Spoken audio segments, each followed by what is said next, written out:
আজকে দেখাবো সুন্দর সুন্দর ফুলের বাজি। আর এই ফুলটা হচ্ছে কুমড়া ফুল। আপনারা আগে খাইছেন কিনা জানি না, বাট আমি আগে খাইছি। আমি আমার বেস্ট ফ্রেন্ডের বাড়িতে গেছিলাম, যাওয়ার পরে ওদের গাছে একদিন দেখি, বলছি যে এগুলো নষ্ট হয়ে যেতেছে, কুমড়া তো ধরতেছে না, এগুলো খাওয়া যায়। আমি কী করে এগুলো খাওয়া যায়? হ্যাঁ, এগুলো খাওয়া যায়। তো আমি ওই দিন অনেকগুলো রুটি বানাইছিলাম, রুটি শিখছিলাম। তো তার আগের দিন আমি সবজি উঠাইছিলাম, আপনাদের ওই ব্লগটা শেয়ার করছিলাম যে কুমড়ার শাক উঠাইছি, কুমড়ার ফুল উঠাইছি, অনেকগুলো উঠাইছি। তো কুমড়ার ফুলগুলো অল্প, তো এগুলা আলু দিয়ে একটা আলু দিছি, আলু দিয়ে সাথে ডিম দিয়ে ভাজি করছি। আমি আরেকবারও এরকম ভাজি করছি, বাট ওইখানে ফানি ইউজ করছি। ওই ভাজিটাও আপনাদের সাথে শেয়ার করছিলাম। আর আমার কাছে বেস্ট লাগছে ফানি দেওয়ার যে ভাজিটা, ওই ভাজিটা, কারণ আমার ঝোল ঝোল একটু পছন্দ, মাখা মাখা ঝোলটা একটু পছন্দ। একদম তেলে ভাজা যে ওগুলো আমার, ওই সব জিনিসটাই আমার কম পছন্দ। শুধু ঢেঁড়স আর করলা ভাজি ছাড়া, আর সবগুলা একটু ঝোল ঝোল হইলে ভালো লাগে আমার সব কিছু।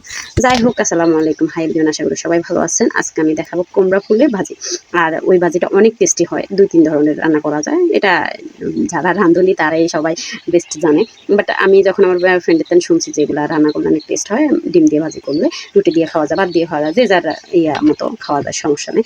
তো আমি ফার্স্টে একদিন রান্না করেছিলাম, তো ওইটা টেস্ট ভালো হয়েছিল, ভালো লাগছিল। তো আমি পরবর্তীতে কুমড়ার ফুলগুলো জোগাড় করে নিয়ে তারপরে আমি ছোটো ছোটো করে কুচি কুচি করে নিয়েছি, আলু ভাজির মতো আর কি। তার সাথে একটা আলু দিছি, আলুটাও ভাজি, কিন্তু কুমড়া ফুল কম ছিল তাই আলুটাই বেশি দেখা যায়, কুমড়া ফুলটা কম দেখা যায়। কিন্তু কুমড়ার ফুলের ডাটা আর কুমড়া ফুলগুলো তাতে পড়লেই মানে একটু ভালো লাগে, অন্যরকম একটা ফিল হয় আর কি। দেখ, আমি ফার্স্টে তো তেল দিয়ে দিচ্ছি, সরষের তেল দিয়ে রান্না করছি। তো তেল দেওয়ার পরে আমি পেঁয়াজ দিয়ে দিছি।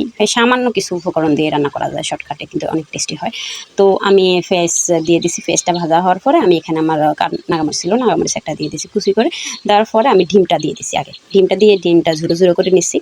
তারপরে আলু আর ওই কুমড়া ফুলের ডাঁটা, কুমড়া ফুল সবগুলো মিলে ছোটো ছোটো করে তা আমি কুটে নিচ্ছি, যে ওগুলো দিয়ে দিছি। দেওয়ার পরে আমি তো সামান্য আঁচ রেখে এখানে হলুদ দিছি, লবণ দিছি। তারপরে এখানে আপনারা মরিচের গুঁড়োও দিতে পারেন, যে যার অভিজ্ঞতা। তা আমি এখানে মরিচের গুঁড়ো দিই নাই, কারণ আমি নাগামরিচ দিছি। সামান্য হলুদ আর লবণ, টেস্ট অনুযায়ী আর কি লবণটা দিবেন। আর হলুদ আমি এখানে 1 চামচের থেকে একটু কম দিছি। দেওয়ার পরে ভালো করে ভেজে নিছি, একদম শুকনো শুকনো করে ভেজে নিছি। আর সামান্য এগুলো দেওয়ার পরে আমি সামান্য এখানে দিয়ে দিছি, আপনার ধনিয়া গুঁড়া ছিল, আমার ধনিয়া গুঁড়া ছিল, আপনার ধনিয়া পাতা দিলেও সমস্যা নেই। আমার ধনিয়া গুঁড়ো ছিল, তো আমি ধনিয়া গুঁড়ো ফুটিয়ে ছিটে দিচ্ছি। সিটে ভালো করে নাড়ছে, মানে নাড়তে হবে বারবার, নাহলে কিন্তু এটা মানে পরবর্তীতে আটকে যাইব, মানে তলায় লেগে যেতে পারে পাতিলে। তো আমি এগুলা ভালো করে নেড়েছে একটু ঢাকনা দিয়ে কিছুক্ষণ দমে রেখে আবার নেড়েছে আবার উঠে ফেলছি। এই যে আমার পরিবেশন হয়ে গেছে সুন্দর কুমড়া ফুলের ভাজি। আপনারা এটা ট্রাই করবেন। আর এটা ভাজি হিসাবে, মানে আপনারা যে কোনো কিছু দিয়ে বাদ দিয়ে খাইতে পারবেন। আপনারা এখানে রুটি দিয়েও খাইতে পারবেন। আমি ওই দিন রাত্রে রুটি বানাইছি, তো রুটি দিয়ে খাইছি, ভালো লাগছিল।